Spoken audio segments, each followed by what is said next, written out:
My guest today is a travel industry veteran and educator who believes growth begins the moment you step outside your comfort zone.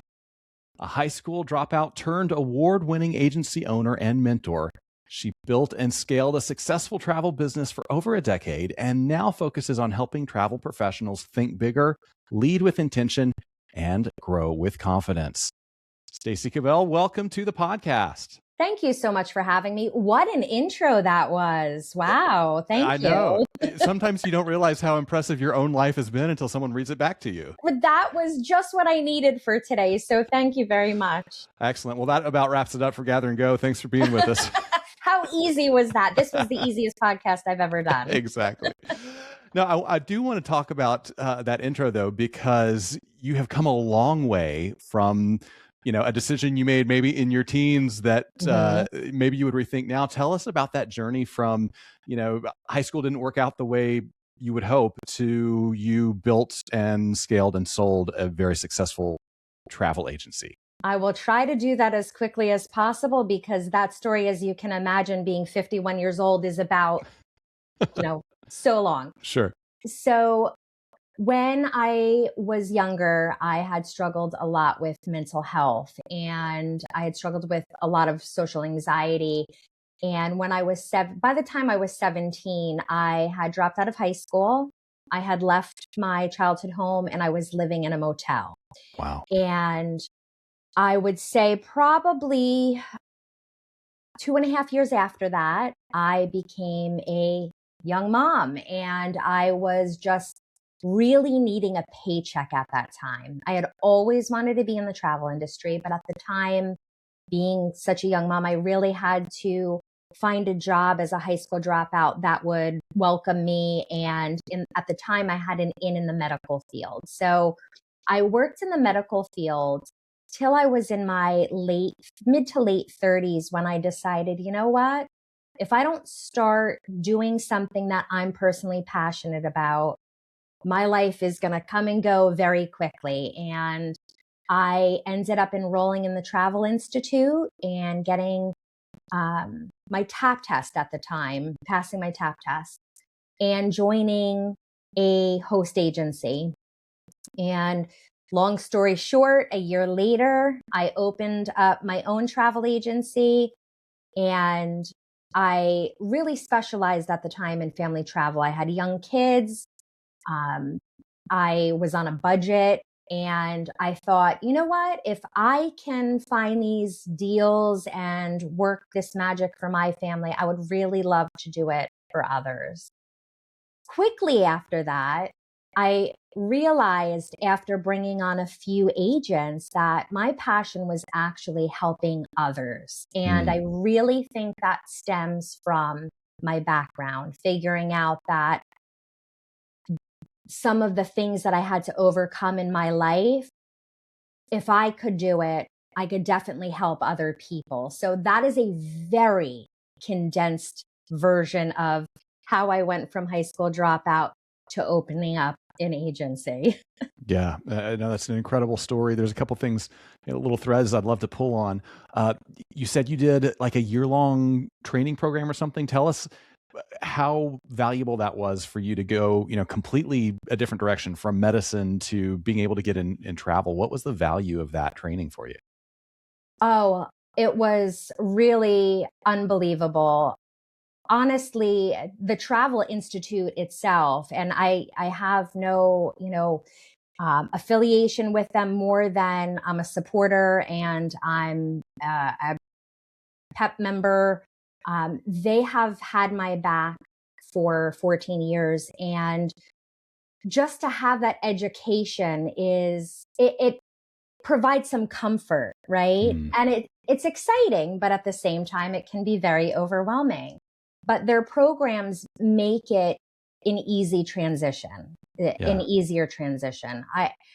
I will say the first couple years of owning the agency, I probably kept to myself a lot. I didn't share my story right away. I did a lot of education, probably more education than I really needed, because that kind of is a symptom of imposter syndrome or being too nervous to get to the next level is that always trying to find extra education. But it was a pivotal point in my career to have that pass the TAP test and go through that course. Yeah. Yeah, phenomenal. And it led me to getting my CTA with the Travel Institute and, finally getting my CTIE, which just adds a very extra layer of professionalism, because where I come from in the host agency world, it's a very saturated market, Right. and we don't have any kind of processes in place other than, you make an investment in a CLIA or an IATA, you get some licensing. There isn't really a hard hurdle you have to get over to be an agency owner in this industry or an agent. So I always felt like in order for me to show my professionalism, I was going to continue my education. So that was another really important part for me. Yeah. So a lot of people follow some of the path you're talking about. They have a family, they're looking for something that they enjoy doing. They get involved with a host agency. Many of them are perfectly happy to work that way for the rest of their lives. They work Right. for the host. It's flexible. They don't have the burden of leadership. They don't have the financial overhead that a host does. You made the change a year in to open your own host agency. So what happened that you went from, I've got so much imposter syndrome that I feel like I need extra initials after my name, to like, Right. I don't need a host. I can do this myself. Here we go. I have news for you. That imposter syndrome did not go away. I have a great story for you. One of my really good friends asked me to lunch about a year in. And during that lunch, she said to me, I want to become a travel agent. And she lives close by. And she said, but I really hate the fact that we would be competitors. And this is, 14 years ago, before I had an abundant mindset. I was probably still in a scarcity mindset, looking at competition. Not a thing in my mindset now, and she said, I really would hate to be a competitor with you. And I knew she had a very large following. I knew she was going to kick it out of the water and she was going to be amazing. So I came home from that lunch and I said to my husband, I think that I need to open up an agency, or else this friend of mine is going to be a competitor. Again, a scarcity mindset. For once it worked for me because it forced me to open up an agency. And that's really all it took me. Right. And for a long time, I did, like I said, keep a lot of my story to myself, because that, being a high school dropout and becoming a business owner, all I kept thinking was, one person's going to find that out, the shoe's going to drop, and all of the credibility that I've been working on building is going to be out the window. So yeah. Wow. I just needed that lunch. So I'll put on my my amateur therapist hat, and this is absolutely the advice is worth what you're paying for it. But would it be fair to say that at that moment you had more faith in your friend than you did yourself? Because I just heard you say all kinds of wonderful things about her. Yes, of course. And that's what happens when you are not fully ready with your mindset, when you don't have that foundation. I really like to kind of think of it as a home. You build that foundation first, and then you start building the walls. Well, I did it backwards. And a couple years down the road, I needed to have a remodel and I needed to tear the walls down so I could redo the foundation. But yes, 100%. It was all about her and it was nothing about me. And I led that way for a decent amount of years before I changed that. Yeah. Well, let's dig into some of this mindset stuff, because I know you're super passionate about it. You have told me before, you think a lot of travel professionals suffer from imposter syndrome. I'd love for you to help us dig into that. Why do you think that is, especially in our industry? Well, again, on my end, I notice a saturated market. So we've got thousands of people now in the industry, and it's easy, we're human, to just be worried that we're not enough. that someone else is doing it better. So that right away, puts an added pressure on us. But my own personal experience that I've gone through is that a lot of the people in the industry tend to be women. Mm-hmm. And again, just my experience through the agency that I owned. And a lot of them are coming from either another career, another industry. A lot of them were coming from being a stay-at-home mom. Yeah. And if you are not positioned in a strong mindset, or you're not fully confident in yourself, that can play with you again, just alone. So I think there's a couple different things that can really play with your head when you look at it. And I know it's not just our industry, it's definitely plays in every industry, especially sales. Sales is a really a tough thing because there's a whole nother layer of psychology with sales, right? You've got to be that person that's open to talking to people. And when you're not confident about something or yourself, it actually shines through when you're speaking to others, right? Yeah. What did the trick? At what point in life, if you've got there yet, did you finally feel like I have kicked the imposter syndrome and I'm super confident in who I am and the value I bring to the people I work with? Great question. So the imposter syndrome never goes away. That's something that, there's not a pill for it that you can take. What I've been lucky enough over the last few years is to learn exercises that help bring me back to say, hey, that's imposter syndrome. Don't listen to it. But I would honestly say that about 5 or 6 years ago, I had an agent come to me that was a great agent, lots of very high sales, but she was never really attending any of our conferences or our FAMs. And at the time, I started to open up a tiny bit, and I had mentioned how I had struggled with social anxiety. And the very first conference that I had been hosted at was absolutely terrifying in a way that I had never experienced. And I opened up about my experience, how the week before I was trying to find ways to get out of it. Maybe I was getting sick, my stomach hurt, my chest hurt. Obviously, it was all anxiety experiences. But I pushed myself on the plane and I ended up getting there, and the connections that I made from that one conference so many years ago, I actually still have wonderful opportunities from that one event. Wow. So when I had shared that one story, she had come to me and said, thank you so much for sharing that.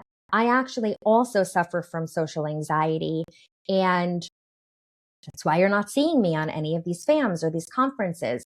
So little by little, I started sharing more of my story. And as I started sharing more of my story, I was able to see our other agents actually take more risks and do things that scared them.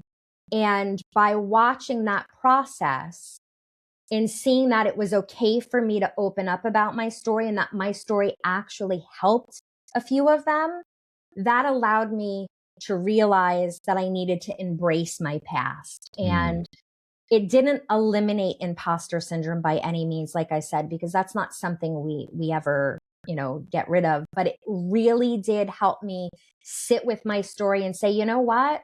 I went through all that. That's part of my past. And now I'm going to use it to help me. So that was really a pivotal moment for me in my career.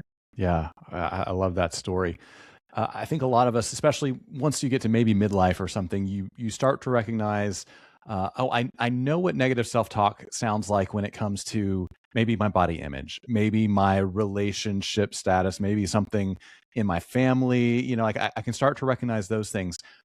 What are some of the ways that it manifests specifically for travel sellers, like the little negative statements or things that are holding travel sellers back that you wish they could put a finger on and say, that's a broken mindset? Oh, I just love this question so much because there are so many of them.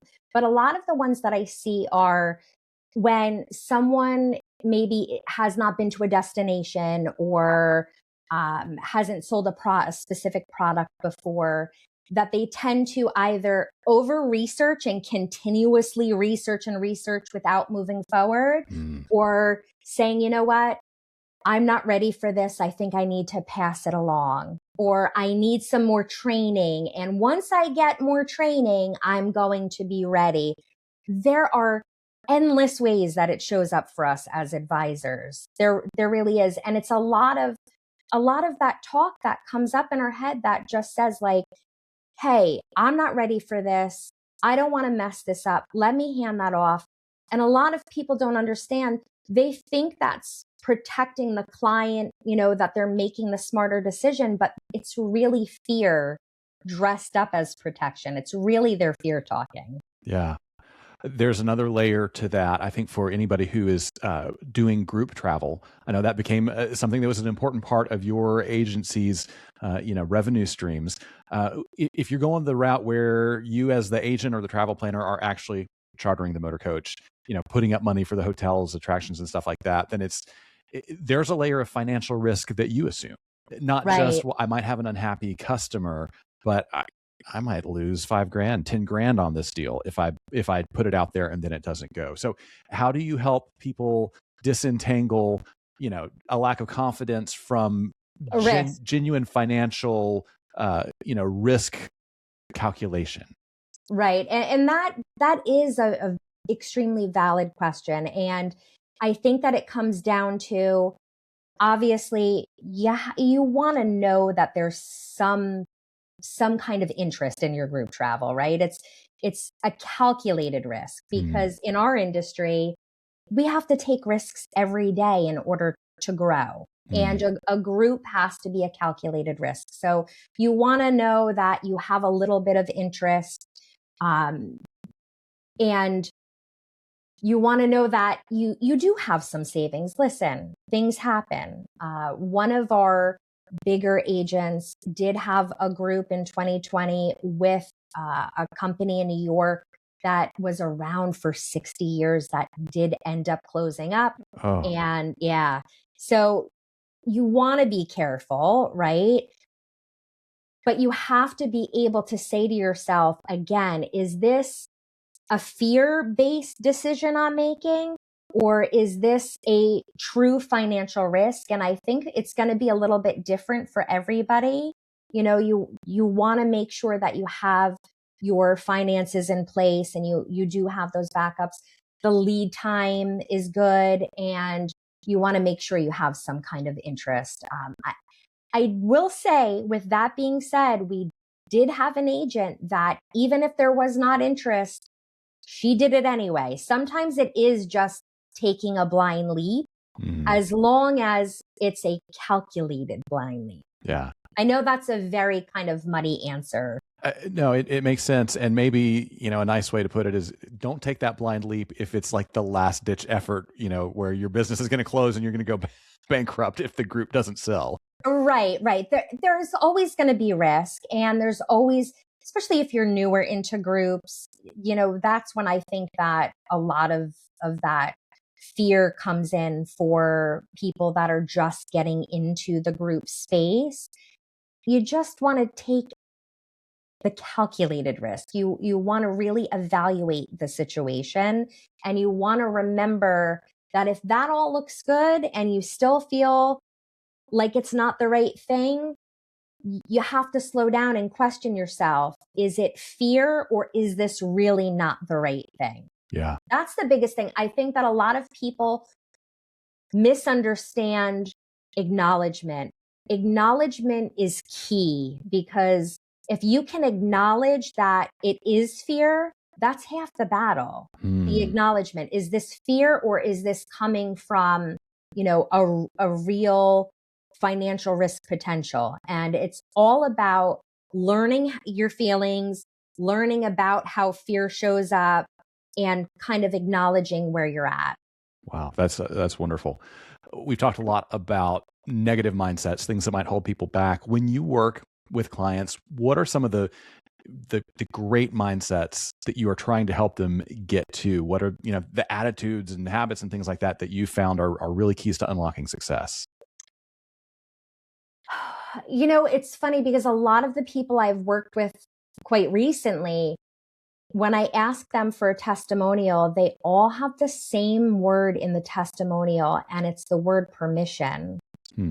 They need to give themselves permission to be themselves, to fully embrace that if they don't know something about, a destination, that they have permission to not hide that. It's okay to say, hey, I'm not 100% educated on this area, but I work with suppliers that run in that area, in that space all day long. It's about the permission to run your business the way you want to run it if you're an agency owner, and not worry about what others are going to think in your agency or in the industry. So I think a lot of what I really work on to get them at is to fully understand that they have permission on many levels to be who they are and to run a successful business. And for people that haven't been in a mindset space or haven't thought about it, it's I can see how it sounds maybe not as important, but you'd be surprised how you hold yourself back when you don't give yourself permission, or you don't have the tools to really break through and not holding yourself back. Yeah.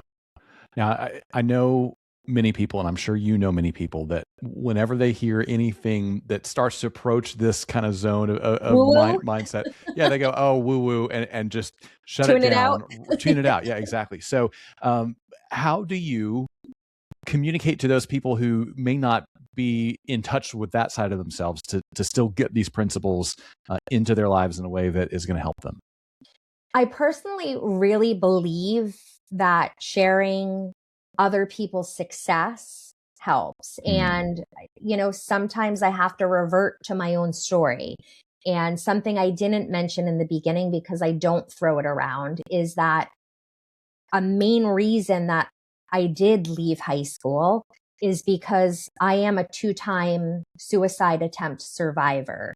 And I did have a very hard time growing up. And I was able to utilize the mindset space, not just for my business, but years ago, it saved my life. Wow. So I kind of like to start with very basic, sharing my story, depending on who I'm speaking to, because I think there's value in showcasing someone that has had to overcome certain obstacles to get to where they are, in order to show an example that it works, right? And listen, it doesn't work unless you believe it works. It's not magic.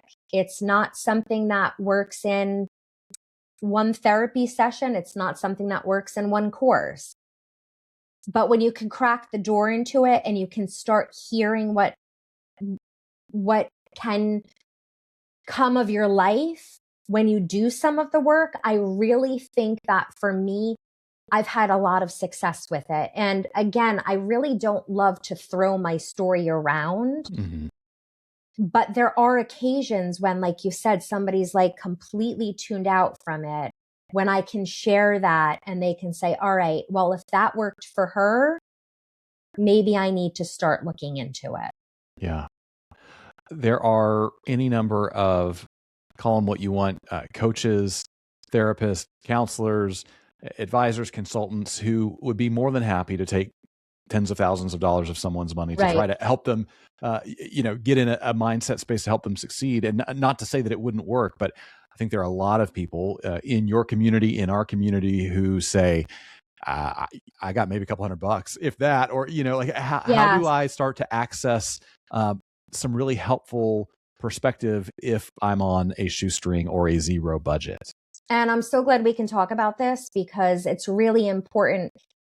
Budget doesn't have to be a thing, because years ago when I was young and trying to overcome this, there was no budget to speak of. Mm-hmm. So honestly, for me, what's helped me get to this point before I was able to invest in my mindset with a mindset coach that was thousands of dollars, number one, books. There are so many books. One of my favorite authors in the mindset space that I would highly recommend for anyone that's really just starting out and wanting to get into this is Brianna Wiest. And the most important book, I've read it 6 times. I will read it probably 6 more times this year, is You Are the Mountain. And she really goes through why you are the mountain, and it's broken down and it's very easy to understand. So there's a lot of books in this space to read. Obviously, there's tons of podcasts that really do focus on beginners in this space to kind of get them to slowly understand it, because you can't just dive into mindset. This is something that needs a slow, steady pace to get into. It took me years before I got to where I was with this. It's really a practice. Yeah. Journaling is my favorite thing, specifically for travel industry professionals. You know, we are running around. 90% of us are traveling 3-4 times a month. We are all over the place. We're all over the world. I love to journal, and I love to journal when it's not great periods in my life, but I also love to journal when there are great periods in my life. And my favorite thing to do is a couple months later, just go back and reread some of the things that I've written. And that really shows me how far along I've come, which is really important in keeping up the mindset spaces, keeping it documented so you can see your path, because you can't always, when you're in it, you don't always see the progress you made. But if you document it and you can go back, you can have that reminder of, oh, that's right. You know, I started here and now I'm here. And that really helps with mindset so much. Yeah. And meditation, you know, meditation's a little bit heavy for newbies in this space, but again, it's a practice. If you can start doing some meditation work, even if it's like 5 minutes a day before you start your day and 5 minutes a day at the end of the day, the calmness really, really helps. And we have, I always say, we have the best industry. There's no in between. It's either really amazing, or if it's really awful at the time, it's really awful. So meditation is really wonderful. Yeah, great tips there. Speaking of phases of life, you have gone through a pretty big change in the past year or so. You've done what many successful agents may consider at some point, which is you sell your business and consider what's next. I wonder if you have any insight about things you've learned in that experience that could be helpful for someone who thinks that's coming maybe in the next 5 years for them. Yes. Oh, I like that question too, because guys, you're never ready. You think you're ready and you are never ready. So my advice is, even if you don't feel ready, start the ball rolling. I had it in the back of my head that I would probably someday sell my agency and move on to what I'm doing now. But at the time, I was not thinking about it. And I had a friend in the industry that was also ready to purchase an agency. And I just moved. I just did it. So you really want to just, obviously, if it's a good fit, you know, financially. Also, for me, more than financially, I think what was important to me was the new owner. I wanted it to be somebody that I personally trusted and that I knew, and that I knew was going to take my business to the next level and continue it down the road. Now, not everybody wants to sell their business for that. But for me, that was important. But like I said, I was not ready. And the most important piece is to know you're never going to feel ready. Even the moment you're sure you want to sell it, when it happens, you do start to question, Am I making enough money? Am I doing the right thing? Did I want to leave this to my kids? Am I making the mistake? And the other part to this, Brian, is no one told me I would be grieving during the process. I assumed when I sold my agency, I would be having a party, right? Right. Especially as a high school dropout. My brother said to me one day, "Why are you so upset? You had such a huge achievement in your life. Look at where you were and look at where you've gone." And no one tells you that you do grieve. It's something that you build over time and then you release it. To say it in a joking, funny way, I said I felt like I was signing my baby over as an unfit mom to the new parents. I mean, wow. Yeah. because it's something that you really put your blood, sweat, and tears into. So that's also a really important part of this is be prepared. Maybe not everybody's going to grieve, but there's going to be some people that don't see that coming. And when you don't prepare yourself for that, it can take you back. I'm very focused in mindset, and I was taken back by that. It put me off my feet for a little bit. Yeah. Well, the good news is it put you in a position to do the kind of work you're doing now. Tell our audience the different ways that they can find you and the different avenues you have to work with them and help them. Oh, thank you so much. So one of the things I threw myself into with this grief was a course that I created that I had been thinking about for years and years and years. I had my business coach probably 8 years ago begging me to make this course, and I was not ready mindset wise because I didn't want to be an industry disruptor. I didn't think that there was a place for it. I was afraid people would judge me. Obviously, changed my mindset, and here I am. So what I actually relate my course to is when you have a race and you are in what is that? A relay race? Is that what that is? Where you're working with other people? Yes. Yeah. Maybe like from field day in school so long ago. I like to think of this course as when you have a race and you're lucky enough to be the second, third, or fourth person that goes and you're not the first person. You get to watch that first person. You get to watch that first person, what goes wrong, what goes right, and you get to implement that in your strategy. So when it's your turn, you're succeeding even further. So my course is helping you with all of the things that I actually did wrong, which a lot of these courses are telling you the things they did right. And I feel like there's so much value with the things that went wrong and being able to shine a light on that. So the course really introduces you to the foundation of mindset in the travel industry space. So what I'm hearing again from all of the people going through it is that they're just getting that permission to be who they want to be in their business. But I'm also happy to say that a lot of the cohorts from the first cohort that we had, they were able to actually, it's only been a couple weeks, maybe a month since our last one, start selling new destinations that they were afraid to add to their list because they were able to change their mindset.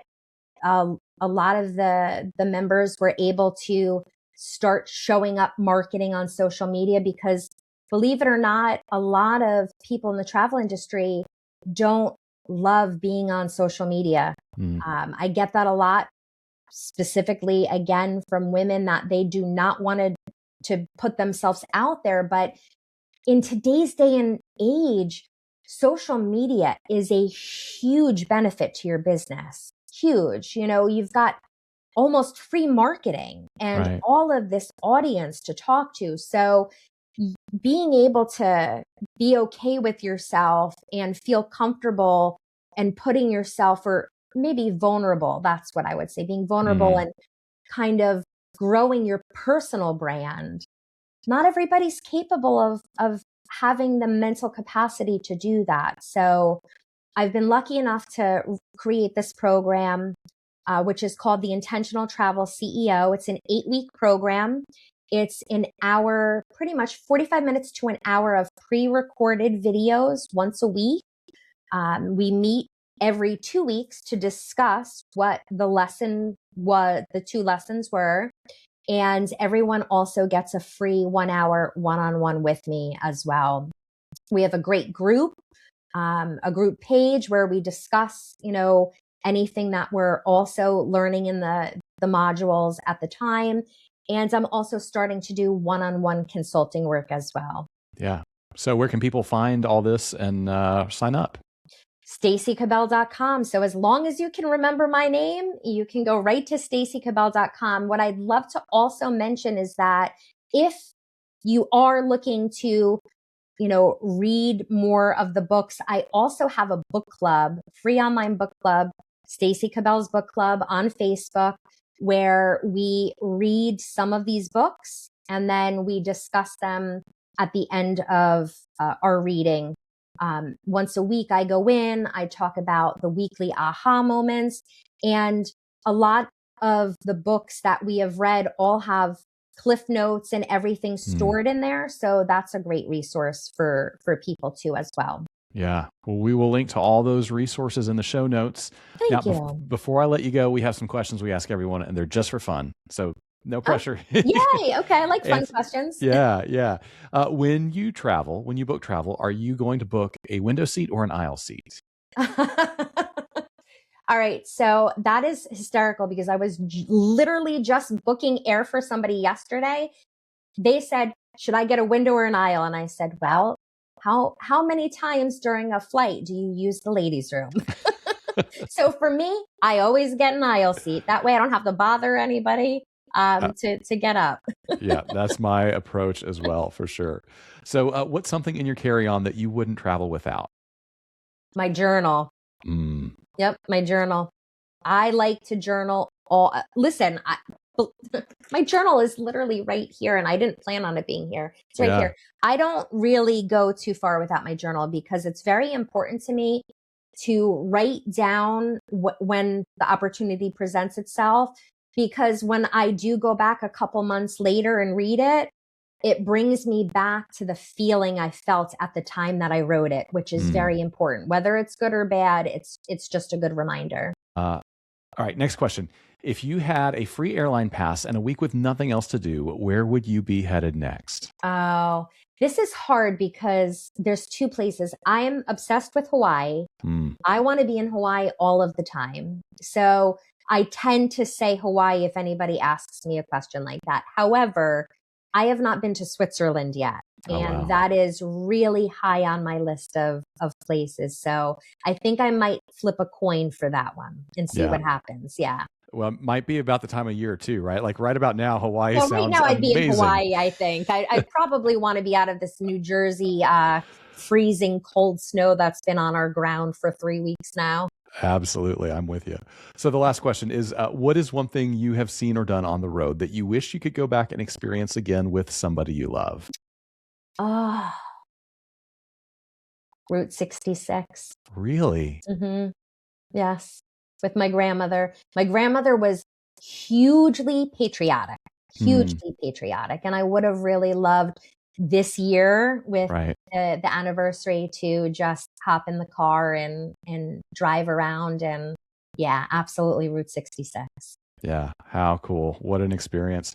Stacy, it's been amazing having you. Thanks for sharing some of your time and wisdom with us. Thank you. Thank you so much for having me on, Brian. I really appreciate it.